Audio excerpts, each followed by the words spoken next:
అందరికీ నమస్కారం. ఈరోజు మనం దైవ నిర్ణయం, కర్మ సిద్ధాంతం గురించి, అలాగే మనిషి దురాశకు దేవుడెలాంటి తీర్పిస్తాడు అనే దాని గురించి ఒక అద్భుతమైన కథను విందాం. ఈ కథ మన జీవితంలో ధర్మం యొక్క విలువను, కర్మఫలం ఎలా ఉంటుందో కళ్లకు కట్టినట్లు వివరిస్తుంది. అనగనగా పచ్చని కొండల మధ్య సెలయేర్ల సవ్వడుతో, పక్షుల కిలకిలరావాలతో కళకళలాడే సిరిపురం అనే ఒక అందమైన పల్లెటూరుండేది. ఆ ఊరి వాతావరణం ఎంత ప్రశాంతంగా ఉంటుందో, అక్కడి ప్రకృతి ఎంత స్వచ్ఛంగా ఉంటుందో, ఆ ఊరిలో ఉండే గోపి మనసు కూడా అంతే స్వచ్ఛంగా ఉండేది. గోపి ఒక అనాథ యువకుడు. అతనికి ఊహ తెలిసే వయసులోనే తల్లిదండ్రులు ఇద్దరూ తీవ్రమైన జబ్బుతో మరణించారు. వారు చనిపోతూ అతనికి వదిలివెళ్లిన ఒకే ఒక్క ఆస్తి ఆ ఊరి చివర ఉన్న ఒక చిన్న వ్యవసాయ భూమి. గోపి చాలా అమాయకుడు, అలాగే ఎంతో కష్టపడే తత్వం ఉన్నవాడు. రేయింబవళ్లూ ఆ పొలంలోనే కష్టపడి పనిచేస్తూ పండిన పంటతో ఎంతో తృప్తిగా, నిజాయితీగా జీవించేవాడు.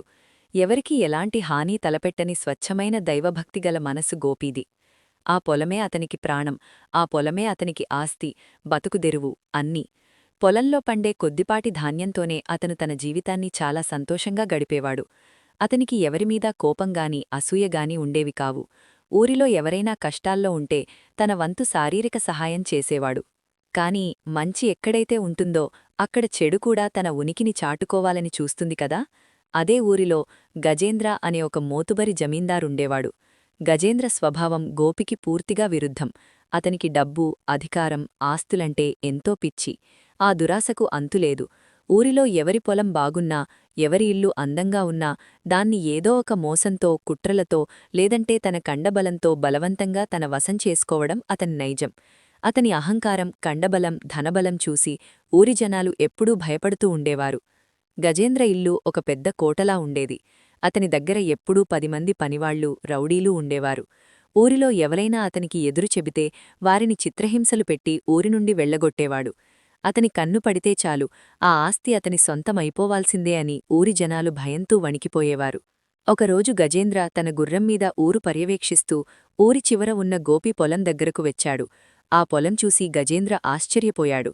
ఎండాకాలం అవ్వడం వల్ల చుట్టుపక్కల పొలాలన్నీ నీరులేక ఎండిపోతుంటే గోపి పొలం మాత్రం పచ్చగా కళకళలాడుతూ కనువిందు చేస్తోంది. దానికి కారణం ఆ పొలం సరిగ్గా మధ్యలో ఒక తీయటి నీటి ఊట ఉండటమే.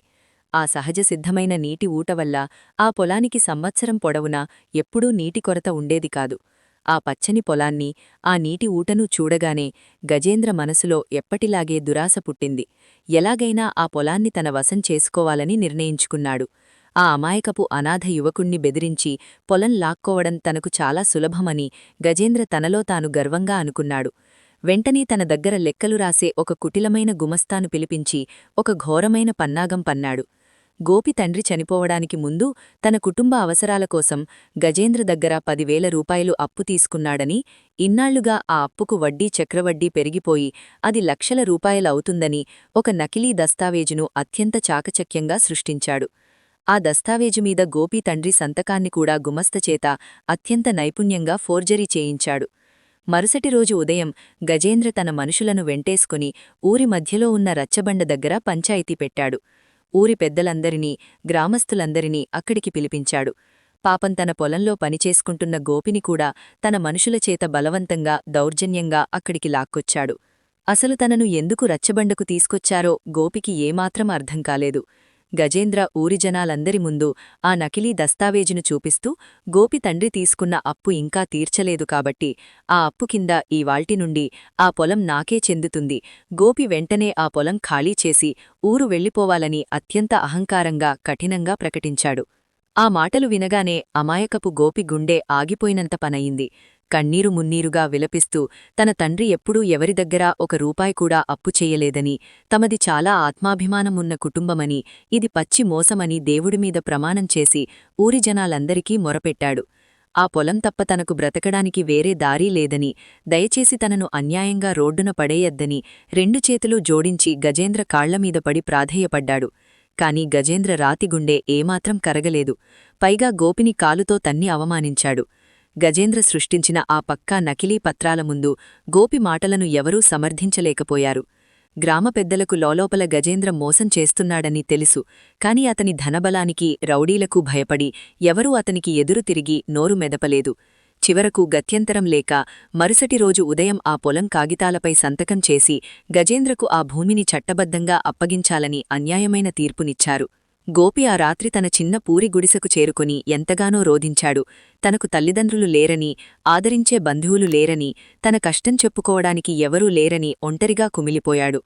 రాత్రంతా ఏమాత్రం నిద్రపోకుండా తన గుడిసెలో ఉన్న దేవుడి పటం ముందు కూర్చొని, భగవంతుగా, నేను ఎవరికీ ఏ పాపం చెయ్యలేదే, నిజాయితీగా కష్టపడి బ్రతుకుతున్న నాకు ఈ ఘోరమైన శిక్ష ఎందుకు వేశావు? అసలు ఈ లోకంలో న్యాయం ఉందా? నీకు నా కన్నీళ్లు కనిపించడం లేదా? నా గోడు నీకు వినబడడం లేదా? అని దేవుణ్ణి ప్రార్థిస్తూ నిలదీస్తూ ఏడుస్తూనే ఉన్నాడు. తనకిక న్యాయం జరగదని, రేపటితో తన బతుకు వీధిన పడుతుందని, తనకు ఆత్మహత్య తప్ప వేరే దారీ లేదని తీవ్రమైన నిరాశలో మునిగిపోయాడు. కాని మానవ నిర్ణయం కంటే దైవ నిర్ణయం ఎప్పుడూ అత్యంత శక్తివంతమైనది. గోపి కన్నీరు వృధా పోలేదు. కర్మసిద్ధాంతం తన పని తాను ప్రారంభించింది. సరిగ్గా అదే రాత్రి ఎవరూ ఊహించని విధంగా ప్రకృతిలో వాతావరణం మారిపోయింది. ఆకాశం దట్టమైన నల్లటి మేఘాలతో కమ్ముకుంది. చూస్తుండంగానే భయంకరమైన గాలివాన మొదలయ్యింది. ఉరుములు, చెవులు పగిలే పిడుగులతో ఊరంతా అతలాకుతలమయ్యింది. పెద్ద పెద్ద వృక్షాలు సైతం ఆ గాలికి వేళ్లతో సహా పెకిలించబడి విరిగిపడ్డాయి. ఇళ్ల పైకప్పులు కాగిటాల్లా ఎగిరిపోయాయి. ఆ భయంకరమైన తుఫాను దాటికి గజేంద్రకు ఆ నకిలీ పత్రాలు సృష్టించడానికి దొంగ సంతకాలు చేసి సహాయం చేసిన ఆ దుర్మార్గుడైన గుమస్తా ఇల్లు అకస్మాత్తుగా కుప్పకూలిపోయింది. మట్టిగోడలు, బరువైన పైకప్పు అమాంతం వారిమీద పడిపోయి గుమస్తా, అతని భార్యాబిడ్డలు ఆ శిథిలాల కింద చిక్కుకుని ఊపిరి ఆడక రక్షించండి, కాపాడండి అని ప్రాణభయంతో హాహాకారాలు చేయడం మొదలుపెట్టారు. గాలివాన బీభత్సానికి, ఆ కటిక చీకటికి, పిడుగుల శబ్దాలకు భయపడి ఊరిజనాలు ఎవరూ తమ ఇళ్లలో నుండి బయటకు వచ్చే సాహసం చెయ్యలేదు. కాని గుడిసెలో ఏడుస్తూ దేవుణ్ణి ప్రార్థిస్తున్న గోపి చెవిన ఆ ఆర్తనాదాలు పడ్డాయి. ఆ ఆపదలో ఉన్నది తనకు ఘోరమైన ద్రోహం చేసిన గుమస్తా ఇల్లే అని గోపికి బాగా తెలుసు. కాని అతనిది పగ సాధించే మనస్తత్వం కాదు. ఎవరైనా కష్టాల్లో ఉంటే వెంటనే ఆదుకునే సహజమైన దైవగుణం గోపీది. ఆ భయంకరమైన గాలివానను, ఏ క్షణంలో మీద పడతాయో తెలియని పిడుగులను ఏమాత్రం లెక్క చేయకుండా గోపి వెంటనే బయటకు పరుగులు పెట్టాడు. గుమస్తా ఇంటి దగ్గరకు చేరుకొని తన ప్రాణాలకు తెగించి ఆ పెద్ద పెద్ద శిథిలాలను, బరువైన చెక్కలను తొలగించడం మొదలుపెట్టాడు. శిథిలాల మధ్య ఉన్న మేకులు గుచ్చుకొని ఒంటికి గాయాలవుతున్నా లెక్క చేయకుండా తన సర్వశక్తులూ ఒడ్డి శిథిలాల కింద చిక్కుకున్న గుమస్తాను, అతని భార్యాబిడ్డలను ఎంతో కష్టపడి సురక్షితంగా బయటకు కాపాడాడు. వర్షంలో తడిసి వణుకుతున్న వారిని తన గుడిసెకు తీసుకువెళ్లి వారికి వెచ్చని దుప్పట్లు ఇచ్చి ఆశ్రయం కల్పించాడు. తనకు చేసిన ఈ నిస్వార్థమైన సహాయం చూసి గుమస్తా కన్నీళ్లు పెట్టుకున్నాడు. తన ప్రాణాలు, తన కుటుంబ సభ్యుల ప్రాణాలు కాపాడిన ఒక దేవుడిలాంటి అమాయకుడికి తాను ఎంత పెద్ద ద్రోహం చేయబోతున్నాడో అతనికి ఆ క్షణంలో స్పష్టంగా అర్థమయ్యింది. తాను చేసిన ఘోరమైన పాపానికి కర్మసిద్ధాంతం వెంటనే స్పందించిందని, దేవుడి ఆగ్రహం వల్లే తన ఇల్లు కుప్పకూలిపోయిందని గుమస్తా తీవ్రంగా పశ్చాత్తాపపడ్డాడు. తాను అన్యాయంగా నాశనం చెయ్యాలని చూసిన ఆ యువకుడి చేతులే ఈరోజు తన ప్రాణాలు కాపాడాయని తెలుసుకుని గోపి పాదాలపై పడి కన్నీరు కారుస్తూ క్షమించమని వేడుకున్నాడు. మరుసటి రోజు ఉదయం వర్షం పూర్తిగా తగ్గింది. సూర్యుడు ప్రశాంతంగా ఉదయించాడు. రచ్చబండ దగ్గర పంచాయతీ మళ్లీ మొదలయింది. గజేంద్ర ఎంతో గర్వంగా దస్తావేజులు పట్టుకుని ఇక ఆ పొలం తనదే అన్న ఆనందంతో మీసం మెలిస్తూ నిలబడ్డాడు. గోపి తలదించుకొని ఏమీ జరగనట్లు మౌనంగా ఉన్నాడు. గజేంద్ర అహంకారంగా కాగితాలు గోపి ముందు పడేసి వెంటనే ఆ కాగితాలపై సంతకం చెయ్యమని గద్దించాడు. అప్పుడే అక్కడున్నవారందరినీ ఆశ్చర్యపరుస్తూ గుమస్తా ధైర్యంగా ముందుకు వచ్చాడు. గజేంద్ర చేసిన ఘోరమైన మోసాన్ని, ఆ నకిలీ పత్రాల వెనక ఉన్న కుట్రను ఊరి జనాలందరి ముందు గట్టిగా బయటపెట్టాడు. గోపి తండ్రి ఎలాంటి అప్పు చెయ్యలేదని, ఆ పత్రాలమీద సంతకం గజేంద్ర చెప్పడం వల్లే తానే స్వయంగా ఫోర్జరీ చేశానని ఒప్పుకున్నాడు. నిన్న రాత్రి తన ఇల్లు కూలిపోతే ఊరిలో ఎవరూ రాని ఆ భయంకరమైన తుఫానులో గోపి తన ప్రాణాలకు తెగించి తనను, తన కుటుంబాన్ని ఎలా కాపాడాడో కన్నీళ్లతో గ్రామస్తులందరికీ వివరించాడు. తాను చేసిన తప్పుకు తనను క్షమించమని, ఎలాంటి శిక్ష వేసినా అనుభవిస్తానని ఊరి పెద్దలను కోరాడు. నిజం తెలుసుకున్న ఊరి జనాలు గజేంద్రను తీవ్రంగా చీకొట్టారు. అతని దురాశను చూసి అసహ్యించుకున్నారు. గ్రామ పెద్దలకు గజేంద్ర మోసం సాక్ష్యాలతో సహా స్పష్టంగా అర్థమయ్యింది.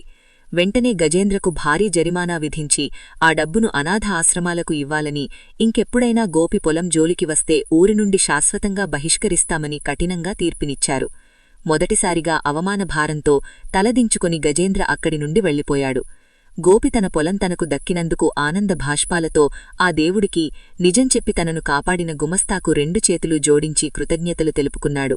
చూశారు కదా మిత్రులారా, ఈ కథ ద్వారా మనం తెలుసుకోవలసిన అత్యంత ముఖ్యమైన నీతి ఏమిటంటే, మనిషి ఎంతటి మోసాలకు పాల్పడినా కండబలంతో ధనబలంతో అమాయకులను బలహీనులను అణిచివేయాలని చూసినా అంతిమంగా దైవ నిర్ణయం, కర్మ సిద్ధాంతమే గెలుస్తాయి. ఇతరులకు అన్యాయం చేయాలని చూస్తే ఆ కర్మ మనల్నే ఏదో ఒక రూపంలో వెతుక్కుంటూ వస్తుంది.